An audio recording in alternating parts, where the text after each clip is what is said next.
کھانے کا مجاہدہ کرتا ہے، باتوں کا مجاہدہ کرتا ہے، نیند کا مجاہدہ کرتا ہے، سب تمہارے سامنے کر کے بتاتا ہے، تمہاری طرح کا انسان ہی ہے، تو وہ کر سکتا ہے، تم کیوں نہیں کر سکتے؟ ایک تو یہ وجہ، دوسری یہ وجہ کہ انسان ہو کہ کوئی بھی جنس والا ہو، اپنے جنس کی طرف ہی راغب ہوتا ہے۔ پس بشر فرمود خود را مثلکم، تاب جنس آیند کم گردند گم۔ اور اسی لیے نہ صرف یہ کہ اللہ نے رسول کو انسان بنا کر بھیجا، بلکہ ساتھ ہی یہ بھی کہا کہ اے نبی آپ کہہ دو لوگوں سے کہ میں بھی انسان ہوں جیسا کہ تم بھی ہو، بشر مثلکم، میں بھی بشر ہوں جیسا کہ تم بشر ہو۔ یہ کہنے کا حکم اس لیے دیا گیا تاکہ بشر نبی کو کوئی الگ سی مخلوق نہ سمجھیں، کیونکہ نبی کے جو عادات اطوار، جو ان کا مزاج، جو ان کا رہن سہن، جو ان کی سوچ، جو ان کا معیار تھا، وہ ہو سکتا تھا کہ لوگ ان کو یہ سمجھیں کہ یہ بشر نہیں ہو سکتے، اتنی خوبیوں والا بشر تھوڑی ہو سکتا ہے، بشر کے اندر تو اتنی خرابیاں ہوتی ہیں، خامیاں ہوتی ہیں، یہ ایسا کیسے بشر ہے کہ جس کے اندر کوئی خامی نہیں ہے، کوئی خرابی نہیں ہے؟ تو ہو سکتا تھا کہ ان کو ڈاؤٹ ہو جائے ان کے بشر ہونے پر۔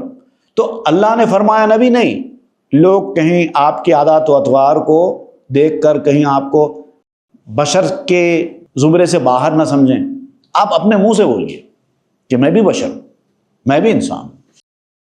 زاں کہ جنسیت عجائب جاذبیست، جاذبش جنسست ہر جا طالبیست، کیونکہ جو جنسیت ہوتی ہے اس کے اندر جاذبیت ہے، اٹریکشن ہے۔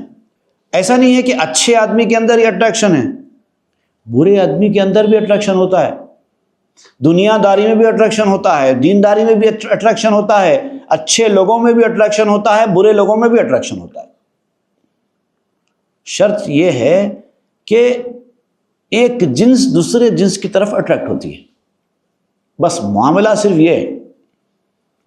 اچھا آدمی برے آدمی کی طرف اٹریکٹ نہیں ہوگا، برا آدمی اچھے آدمی کی طرف اٹریکٹ نہیں ہوگا۔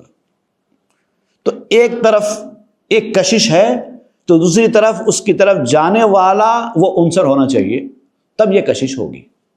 جیسے اس کی ایک اور مثال میں دیتا ہوں، الیکٹریسٹی ہے، الیکٹریسٹی اپنی جانب کھینچ لیتی ہے، جیسے لوہا ہے فوری اٹریکٹ ہو جاتا ہے، لیکن لکڑی نہیں ہوتی، پلاسٹک نہیں ہوتا۔ تو بجلی کے اندر اٹریکٹ کرنے کی صفت تو ہے، لیکن وہ سب کو اٹریکٹ نہیں کر سکتی، اپنی جنس والی چیز ہوگی تو اٹریکٹ کرے گی، ہر چیز میں ایسے ہی ہے۔ عیسیٰ و ادریس برگردوں شدند با ملائک چونکہ ہم جنس آمدند، حضرت عیسیٰ علیہ السلام اور حضرت ادریس علیہ السلام یہ دونوں کو آسمانوں پہ اٹھا لیا گیا، وہ دنیا میں زیادہ دن نہیں رہ سکے کیونکہ ان کی جو جنسیت ہے وہ فرشتوں کے مماثل ہے، اس لیے ان دونوں کو بھی آسمان پہ اٹھا لینا پڑا۔ اب چونکہ بشر بن کے آئے تھے تو لہٰذا پھر وہ ایک وقت کے بعد اپنے بشر ہونے کی حیثیت سے طبعی موت سے دوچار ہوتے ہوئے جائیں گے، لیکن فی الحال تو ان کو اٹھا لیا گیا، اس لیے کہ عیسیٰ علیہ السلام کی زندگی کو آپ دیکھیں، ابتدا سے ہی ابھی چھوٹے ہیں، جھولے میں ہیں، تب سے بات کرنے لگے، ایسی حیرت انگیز چیزیں کر رہے ہیں جو عام انسان سوچ بھی نہیں سکتا، ان سے ممکن ہو رہی تھی۔ تو کس وجہ سے ہو رہی تھی؟ کیونکہ ان کی جنس فرشتوں کی جنس سے ملتی جلتی تھی، اس لیے ان کو اٹھا لیا گیا، دنیا میں زیادہ دن تک ان کو نہیں رکھا جا سکا۔ حضرت ادریس کا معاملہ بھی ایسی تھا، بعض ہاروت و ماروت از بلند جن سے تن بودند ازاں زیر آمدند۔ پھر اسی طریقے سے دوسری مثال ہے ہاروت اور ماروت کی۔ ہاروت اور ماروت تو فرشتے تھے، لیکن ان فرشتوں کو آسمان سے زمین پر بھیج دیا گیا کیونکہ ان کی جنس انسانوں کی جنس سے ملتی تھی۔ عیسیٰ اور ادریس انسان تھے لیکن ان کی جنس فرشتوں سے ملتی تھی، اور ہاروت اور ماروت فرشتے تھے لیکن ان کی جنس انسانوں سے ملتی تھی، اس لیے ان کو ادھر کر دیا گیا، ان کو ادھر کر دیا گیا، یہ اوپر چلے گئے، وہ نیچے آ گئے۔ کافراں ہم جن سے شیطان آمدہ جان شاہ شاگرد شیطانہ شدہ۔ اور اسی طرح کافر جن کے سامنے معجزات کے ساتھ دین کی باتیں بتائی جا رہی ہیں، حق کی باتیں بتائی جا رہی ہیں، لیکن ان کو کوئی فرق نہیں پڑتا کیونکہ وہ شیطان کے ہم جنس ہیں، ان کی جان شیطان کی شاگرد بنی ہوئی ہے، وہ شیطان کی بات ہی سنیں گے، انبیاء کی بات نہیں سن سکتے۔ اب دیکھیے، جس کی جنس جس کی طرف مائل ہے وہ اسی کی طرف جا رہا ہے۔ ایسے بہت سارے کافر مل جائیں گے آپ کو، کافر گھرانے جس کے اندر پیدا ہونے والا بچہ مومن ہو گیا ایک وقت کے بعد، کیونکہ اس کی جنس مسلمانوں کی تھی، وہ کافروں کے ساتھ زیادہ دن تک نہیں رہ سکا، حالانکہ پیدا ہوا کافر گھر میں، لیکن ایک وقت تک ہی وہ برداشت کر سکا، جنس مسلمانوں کی تھی، ایمان والی جنس تھی، وہ کبھی نہ کبھی ایسے لوگ صاحب ایمان بن جاتے ہیں۔ اسی طرح اہل ایمان کے گھر میں پیدا ہونے والا شخص اگر اس کی جنس کافروں کی سی ہوگی تو وہ زیادہ دن تک مسلمان نہیں رہ سکتا، مرتد ہو جائے گا ایک وقت کے بعد۔ اور ایسی ہزاروں مثالیں ہیں، ایسی بھی ہے۔ صد ہزاراں خوئے بد آموختہ، دید ہائے عقل و دل بردوختہ۔ تو جو کافر شیطان کے ہم جنس ہوتے ہیں وہ شیطان سے لاکھوں بری عادتیں سیکھتے رہتے ہیں، اور ان کو بھی عقل ہوتی ہے، ان کو بھی دل ہوتا ہے دیگر انسانوں کی طرح، لیکن نہ ان کی عقل کام کرتی ہے نہ ان کا دل کام کرتا ہے۔ عقل پر بھی پردہ پڑ جاتا ہے، دل پر بھی پردہ پڑ جاتا ہے۔ کم تری خوشاں بدستے ای حسد، حسد کے گردن ابلیس زد۔ اور ابلیس کی بری عادتوں میں ایک چھوٹی عادت ہے حسد۔ اب ایسے لوگوں کے اندر حسد بہت بری طریقے سے اتر جاتا ہے۔ وہی حسد ہے جس نے شیطان کی گردن ماری تھی، حسد ہی کی وجہ سے شیطان برباد ہوا تھا نا۔ آدم سے حسد کر بیٹھا، ایک معمولی مٹی کے بنے ہوئے انسان کو خلافت کا تاج دیا جا رہا ہے، جبکہ اس نے کچھ کیا ہی نہیں ہے۔ میں نے تو اتنا کچھ کیا ہے، پھر میں آگ سے بنا ہوا ہوں، ہر چیز میں میں اس سے اعلیٰ ہوں، مجھے وہ خلافت کا تاج نہیں دیا جاتا، اس سے حسد کر بیٹھا۔ تو پہلی چیز تھی حسد۔ تو سب سے پہلے انسان کو برباد کرنے کے لیے شیطان جس ہتھیار کا استعمال کرتا ہے وہ حسد ہوتا ہے۔ زاں سگا آموختہ حقد و حسد، کے نخواہد خلق را ملک ابد۔ ان کافروں نے اسی شیطان سے یہ سیکھا کینہ حسد۔ اور ایسے لوگ جو شیطان کی محافل میں زیادہ اٹھتے بیٹھتے ہیں ان کی یہی عادت ہوتی ہے، وہ کسی کو کامیاب ہوتا ہوا دیکھ ہی نہیں سکتے، کسی کو آگے بڑھتا ہوا دیکھ ہی نہیں سکتے، حالانکہ ان کو کیا ہے؟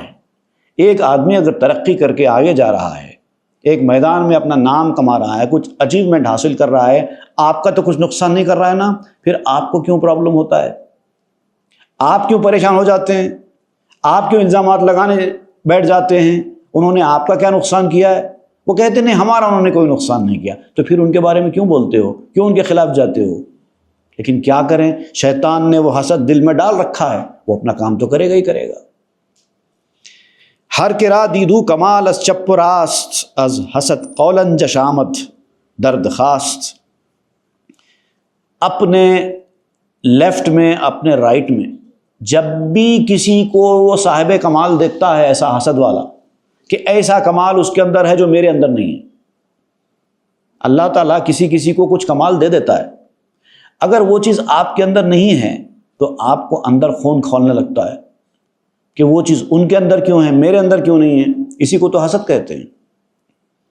اس کو اندر سے قولنج کا درد ہوتا ہے، اندر سے دل دھڑکتا ہے، بے چینی ہوتی ہے، وہ کمال ان کو حاصل کیوں ہیں، وہ چیز ان کو کیوں ملی، ہم کو کیوں نہیں ملی، اور حسد کی آگ میں جلنے لگتے ہیں۔ زاں کہ ہر بدبخت خرمن سوختہ، می نخواہت شم کس افروختہ۔ کیونکہ جس بدنصیب آدمی کا کھلیان جل گیا ہو، خود اس نے کھیتی باڑی کی، جیسی بھی ہے چھوٹی موٹی کھیتی باڑی کی، وہ کھیتی باڑی میں پھل نہیں لگ سکے، پوری کھیتی بیکار ہو گئی، اس کے اوپر اس کھیتی میں آگ لگ گئی، تو اب وہ تو بیچارہ مصیبت کا مارا، اب جب اس نے دیکھ لیا کہ میری اتنی محنت بیکار ہو گئی، اب میں اس کھیتی کو پھر سے پروان چڑھانے کے قابل ہی نہیں ہوں، جبکہ دوسرے کا باغ ہرا بھرا ہوتا چلا جا رہا ہے، وہاں پر پھل لگتے ہی چلے جا رہے ہیں، فوری اندر ہی اندر کڑنے لگتا ہے، وہ چاہتا ہے کہ اس کا کھلیان بھی برباد ہو جائے، اگر میں کامیاب نہ ہوا تو دوسرا بھی کامیاب نہ ہو، یہ خیال اس کے دل میں پیدا ہوتا ہے، اسی کو حسد کہتے ہیں۔ میری شمع اگر نہ جلے تو کسی کی بھی نہ جلے، ہم تو ڈوبے ہیں صنم، تم کو بھی لے ڈوبیں گے، ہم ڈوب رہے ہیں تو تم کو بھی لے کے ڈوبیں گے، ایسا نہیں کہ چلو میں تو ڈوب رہا ہوں، کوئی اور پار لگ جائے تو اچھا ہے، یہ نہیں. حسد والا ایسا نہیں سمجھتا، وہ کہتا ہے جب میرا نقصان ہو رہا ہے تو سب کا ہونے دو. یہ حسد ہے. ہی کمال دست آورتا تو ہم از کمال دیگران نفتی بغم. خبردار اے انسان، کہیں یہ بات تیرے اندر پیدا نہ ہو جائے، اس لیے اس کا بہترین علاج یہ ہے کہ تو بھی اپنے اندر کمال پیدا کر لے. اگر کسی اور آدمی کے اندر کمال ہے اور وہ کمال تیرے اندر بھی ہے تو پھر تو حسد کا شکار نہیں ہوگا. تو بہتر یہ ہے کہ یہ کمال تو بھی حاصل کر لے تاکہ دوسرے کے کمال کو دیکھ کر تیرے اندر غم نہ پیدا ہو. اگر کسی کو کوئی چیز حاصل ہو گئی ہے، کوئی آدمی ترقی کر رہا ہے، تو آپ بھی کوشش کرو، آپ بھی ویسی کچھ ترقی کرو. آپ کو روکا کس نے؟ اگر کسی نے اپنا کچھ گھر بنا لیا ہے یا اپنا کوئی دکان ڈال لی ہے اور اس کی اچھی چل نکلی ہے دکان، اور آپ کو وہ چیز حاصل نہیں، تو آپ بھی ڈال لو. کس نے روکا ہے آپ کو؟ اس خدا می خواہ دفعی حسد تا خدایت وارحانت زی حسد. تو یہ جو حسد ہے اتنی بری لعنت ہے کہ اگر آپ اس حسد سے بچنا چاہتے ہیں تو یاد رکھو خود اپنے آپ سے نہیں بچ سکتے، حسد سے بچانے والا بھی اللہ تعالیٰ ہی ہوگا. اسی لیے اللہ سے دعا کرتے رہو کہ اللہ ہم کو حسد کی آگ سے بچائے، حسد کی مصیبت سے بچائے، کیونکہ حسد بہت خراب چیز کا نام ہے. اس سے پہلے بھی حدیث میں نے سنائی تھی، الحسد یاکل الحسنات کما تاکل النار الحطب. حسد نیکیوں کو ایسے کھا جاتا ہے، آپ کی نیکیوں کو، کمائی ہوئی نیکیوں کو، جیسے کہ آگ لکڑی کو جلا دیتی ہے، پھر لکڑی دور دور تک دکھائی نہیں دیتی، بھونسا بن جاتی ہے، راکھ بن جاتی ہے. مر ترا مشغول یہ بخشت دروں کہ نہ پردازی ازا سوئے بروں. تم اللہ سے دعا کرو کہ اللہ تعالیٰ تمہیں باطن کی مصروفیات عطا کر دے. اگر کوئی آدمی اپنے باطن میں مصروف ہے، اپنے کام میں مصروف ہے، اپنا ایک پروجیکٹ میں لگا ہوا ہے، تو اس کے پاس اتنا ٹائم ہی نہیں ہوتا کہ لوگوں کے کمالات کو دیکھتے پھرے. جو باکمال لوگ ہوتے ہیں، جو باکمال لوگ ہوتے ہیں، ان کی یہ خاصیت ہوتی ہے. آپ دیکھیے وہ اپنے کام میں، اپنے کمالات کے استعمال میں، اپنے ہنر میں، اپنے پروجیکٹ میں اتنے مصروف ہوتے ہیں کہ ان کے پاس اتنا ٹائم ہی نہیں ہوتا یہ دیکھنے کے لیے کہ کس کے پاس کیا ہے، کس کے پاس کیا نہیں ہے. اگر ان کے سامنے آپ کسی کے کمال کا بھی ذکر کریں گے، کسی کے ہنر کا بھی ذکر کریں گے، کسی کے نقص و عیب کا بھی ذکر کریں گے، وہ اس پر بات کرنا ہی نہیں چاہتے. بھئی مجھے کیا کرنا ہے، ان کا ان کے ساتھ، میرا میرے ساتھ، میرے پاس تو ٹائم نہیں ہے، میں اپنے باطنی مصروفیات میں ہوں، اس سے فرصت ملتی نہیں ہے، تو میں کیا کروں.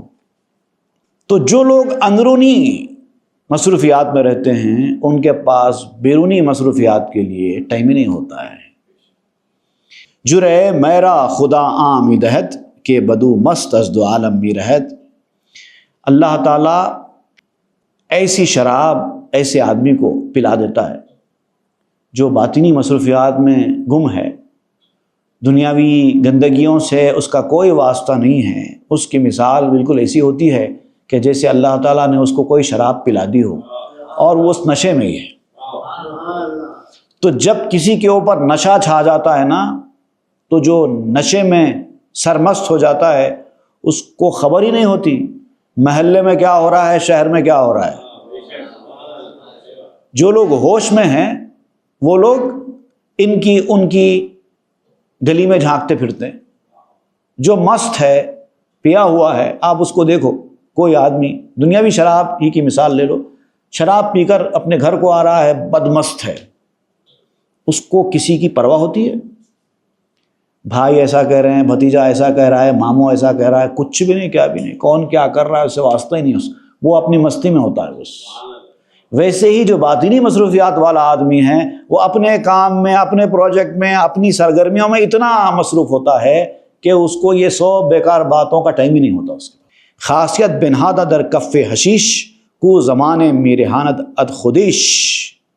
اللہ تعالیٰ نے ایک مٹھی بھر حشیش میں، بھنگ کہتے ہیں نا، بھنگ پیتے لوگ، یا یوں سمجھیے کہ ایک چھوٹے سے بوتل میں، اگر میں اور کلیئر کر کے آپ کو بات سمجھاؤں، تو ایک مٹھی بھر حشیش میں اللہ تعالیٰ نے ایسی خاصیت رکھی ہے کہ وہ کھانے والا یا پینے والا آدمی اپنی خودی میں ہی نہیں رہتا تو دنیا سے کیا واسطہ اس کی خود کی خبر نہیں رہتی اس کو. کبھی کبھار تو ایسے پینے والے دیکھیے سڑکوں پہ کہیں بھی گرے ہوئے پڑے ہوئے دکھائی دیتے ہیں، کیونکہ ان کا ہوش ہی نہیں ہے، ان کو خود کا پتہ نہیں، دوسروں کا خبر کیا رکھیں گے. خواب را یزداں بود انسان می کند قصد و عالم فکر را برمی کند. یہاں تک کہ آپ نیند کی مثال ہی لے لیجئے، جب آپ گہری نیند میں چلے جاتے ہیں تو اللہ تعالیٰ جو ہے آپ کو اس گہری نیند میں ایسا کر دیتا ہے کہ آپ کو دونوں جہاں کی فکر، اس کا خیال تک نہیں رہتا. آپ کس گھر کے کس کمرے میں سو رہے ہیں یہ بھی احساس نہیں رہتا آپ کو. دنیا جہاں تو بہت دور کی بات، محلہ، شہر، ریاست، ملک، کانٹیننٹ، یہ تو بہت دور کی بات ہے. خود آپ کے اپنے گھر کی آپ کو کوئی سدھ نہیں رہتی، آپ کے کمرے کی، آپ کے بیڈ کی آپ کو کوئی سدھ نہیں رہتی، بلکہ آپ کی خود کی بھی سدھ نہیں رہتی. آپ کو خود نہیں پتہ ہوتا ہے کہ آپ کون ہیں، کیا کر رہے ہیں گہری نیند کے بعد. تو جب نیند کی یہ حالت ہے جو ہر انسان کو اللہ تعالیٰ دیتا ہے، تو خاص بندوں کی خاص مستی کا کیا عالم ہوگا. کرد مجنو راز عشق پوستے کو نہ بشناسد ادو از دوستے. مجنو کو بھی لیلا کا عاشق بنا دیا گیا تھا، تو مجنو بھی لیلا کی ذات کا عاشق نہیں تھا، صرف پوسٹ کا عاشق تھا، اس کے ظاہر کا عاشق تھا. لیلا کے باطن کے بارے میں مجنو کو کچھ خبر نہیں تھی. دنیا میں انسان جب بھی کسی کا عاشق بنتا ہے نا، تو اس کے ظاہر کو دیکھ کے عاشق بنتا ہے، اس کی صورت کو دیکھ کے عاشق بنتا ہے، اس کی عادتوں کو دیکھ کے عاشق بنتا ہے، اس کے ایکٹیویٹیز کو دیکھ کے عاشق بنتا ہے. باطن کا عاشق تو نہیں بنتا نا، وہ تو کسی کو دکھائی نہیں دیتا. مجنو بھی لیلا کے عشق میں جو عاشق ہوا تھا، وہ بھی لیلا کے ظاہر کو دیکھ کے عاشق ہوا تھا، باطن کو دیکھ کے نہیں ہوا تھا. لیکن اس عشق میں بھی اس کو اتنی مدہوشی اور اتنی مستی طاری ہوئی کہ اس کو دوست اور دشمن کی پہچان تک نہیں رہی. وہ دشمنوں کے بیچ جا کر بیٹھ جاتا دوستوں کی طرح، اور دوستوں کو دشمن سمجھتا. اس کو پتہ ہی نہیں تھا کہ دوست کون ہے، دشمن کون ہے. وہ عشق میں ایسا مبتلا تھا. صد ہزاراں اینچنی میداردو کہ بریدراکات تو بگماردو. وہ اس طرح کی لاکھوں بے خودیاں رکھتا ہے. مجنو کو تو ایک بے خودی حاصل ہوئی تھی، لیکن جو باطنی مصروفیات والا آدمی ہے، جو اپنے کام سے کام رکھتا ہے اور اپنی زندگی میں مست ہے، وہ آدمی لاکھوں بے خودیاں رکھتا ہے. اور یہ اس لیے ہوتا ہے کہ اس کے باطن کے اوپر، اس کے محسوسات کے اوپر یہ چیز مسلط ہو جاتی ہے. وہ وہی کرے گا تو اس کو سکون آئے گا، دوسرے کاموں میں اس کا دل نہیں لگتا. ہست میں ہائے شقاوت نفس را کہ زرہ بیروں برد آن نحس را. اب یہ جو مستی ہے نا، انسان کو اس قدر مستی میں ڈال دینے والی، یہ بھی دو قسم کی ہوتی ہے، اچھی بھی ہوتی ہے، بری بھی ہوتی ہے. جیسے شراب کی ابھی مثال دی گئی، وہ بری مستی ہے. اور بد نصیبی کی بھی ایک مستی ہوتی ہے، خوش نصیبی کی بھی ایک مستی ہوتی ہے. جو خوش نصیبی کی مستی والے ہیں وہ بھی مستی کے لیول تک جانے کے بعد ایسی ہو جاتے ہیں، اور جو بد نصیبی والی مستی والے ہیں وہ بھی مستی کے لیول تک جانے کے بعد ایسی ہو جاتے ہیں. برائی کے راستے پر جانے والے اگر اس لیول تک پہنچ جائیں کہ وہاں پر ان کو مستی آنے لگے، تو وہاں پر بھی ان کی وہی کیفیت ہو جاتی ہے. ان کے حواس گمراہ ہو جاتے ہیں، وہ خود گمراہ ہوتے ہیں، پورے حواس کے ساتھ گمراہ ہو جاتے ہیں. ان کو کچھ دکھائی نہیں دیتا سوائے گندگی کے. وہ سمجھتے ہیں ساری دنیا ایسی ہی ہے. ہست میں ہائے سعادت عقل را کہ بیابد منزل بے نقل را. اب یہ جو بدبختی کی شراب ہے جس کا بھی ذکر کیا گیا، بد نصیبی کی شراب جس کو پلائی جاتی ہے، وہ اس میں ایسا مست ہوتا ہے، وہ اس کا پینے والا نفس ہوتا ہے. اور جو خوش نصیبی اور نیک بختی کی شراب ہے، اس کا پینے والی عقل ہوتی ہے. اور عقل جب خوش نصیبی کی شراب پی لیتی ہے اور اس میں مست ہو جاتی ہے، تو وہ ایسی منزل کو حاصل کر لیتی ہے کہ جہاں سے کسی اور جگہ منتقل ہونا ممکن نہیں ہے. ایسی منزل پہ پہنچ جاتی ہے. دنیا میں چاہے کتنی مستی آپ کو مل جائے، وہ قابل انتقال ہے، کبھی نہ کبھی ختم ہو جاتی ہے. لیکن وہ جو مستی ہے سعادت مندی اور خوش نصیبی کی مستی وہ جس مقام پر انسان کو لے جاتی ہے وہاں سے نکلنے کا کوئی راستہ نہیں، وہ مستقل ہو جاتے ہیں۔ ایک شعر تھا میرا اس حوالے سے، کافی پرانا شعر ہے، احمد شراب ناب بھی کوئی شراب ہے۔ شراب ناب کہتے ہیں انگور کی شراب جو دنیا میں لوگ پیتے ہیں، جو کہ حرام ہے، اور اس میں مست ہو جاتے ہیں۔ احمد شراب ناب بھی کوئی شراب ہے، پی کر تو دیکھ لو کبھی چشمان پیر سے۔ اپنے پیر کی نگاہوں سے شراب تو پی کر تو دیکھو، پتہ چلے گا کہ کون سی شراب کتنی اسٹرانگ ہے۔ خیمہ گردوں ز سر مستی خیش، برکند زاں سو پہ گیرد راہ پیش۔ اور یہ جو خوش نصیبی والی جو مستی ہے نا، سر مستی جس کو کہتے ہیں، یہاں پر ایک لفظ استعمال کیا جاتا ہے، حالانکہ دونوں کے معنی تقریباً سیم ہیں، ایک بدمستی ایک سر مستی، دونوں چیزیں بھی جو ہے مستی کی آگے کے لیول کو ظاہر کرتی ہیں، بہت مست ہو جاتا ہے آدمی۔ تو شراب کی وجہ سے جب آدمی اپنا ہوش کھو بیٹھتا ہے تو اس کو بدمستی کا نام دیا جاتا ہے، اور یہ جو سرور کی کیفیت جو ہوتی ہے نا باطنی شراب پینے کے بعد، اس کے لیے سرمستی کا نام دیا جاتا ہے۔ تو سرمستی کی منزل سے گزرنے کے بعد پینے والا آسمان کے خیمے سے آگے نکل جاتا ہے، آسمان کا خیمہ اکھڑ جاتا ہے اس کے لیے، اور پھر وہ آگے کا راستہ پکڑ لیتا ہے۔ ہی بہر مستی دلا غرہ مشو، ہست عیسیٰ مست حق خر مست جو۔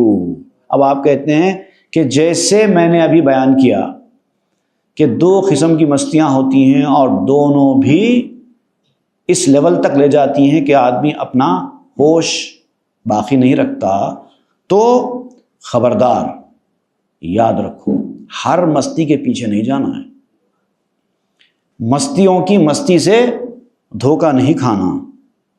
عیسیٰ علیہ السلام بھی مست تھے مگر مست حق تھے، وہ بھی ایک مستی تھی، اور گدھا بھی ایک مست ہے، مست جو، جو کہتے ہیں جواری، بارلی، مطلب یہاں بارلی سے مراد آپ دنیاوی نعمتیں کھانے پینے کے شوق کی طرف لے رہے ہیں۔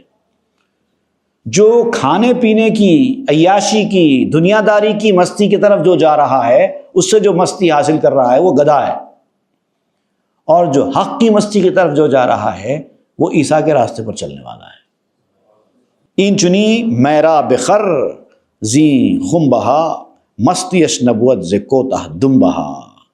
اب یہ جو عیسیٰ علیہ السلام والی جو مستی ہے، اس کے مٹکے آج بھی دنیا میں موجود ہیں، تو جاؤ ان مٹکوں کو تلاش کرو اور ان مٹکوں سے شراب پی لو، لیکن یاد رکھو کہ وہ مٹکے اور ان مٹکوں سے حاصل ہونے والی مستی چھوٹی دم والوں کے لیے نہیں ہے۔ چھوٹی دم کا مطلب گدھے، گدھوں کو نہیں ملتی، اور گدھے وہاں تک جا بھی نہیں سکتے، پینا تو بہت دور کی بات۔ اب یہ دونوں جو مستیاں ہیں، اس دونوں مستیوں کو اپوزٹ، اچھی مستی خراب مستی، یا پھر سر مستی بد مستی، ان دونوں کے درمیان جو فرق ہے وہ آپ اور کلیئرلی بتاتے ہوئے یہ واضح کر رہے ہیں کہ کون سی مستی کی طرف ہم کو رغبت کرنا چاہیے اور کون سی مستی سے اپنے آپ کو بچانا چاہیے۔ صلی اللہ تعالیٰ علیہ خیر سیدنا محمد وآلہ واصحابہ اجمعین والحمد للہ رب العالمین۔ تاب کے درگے تیرگی میں روی، بہر توبہ درائے شباب غوی، بشنو از گوش دل مثنوی معنوی، در رہے صدق برتا مسمم شوی، بشنو از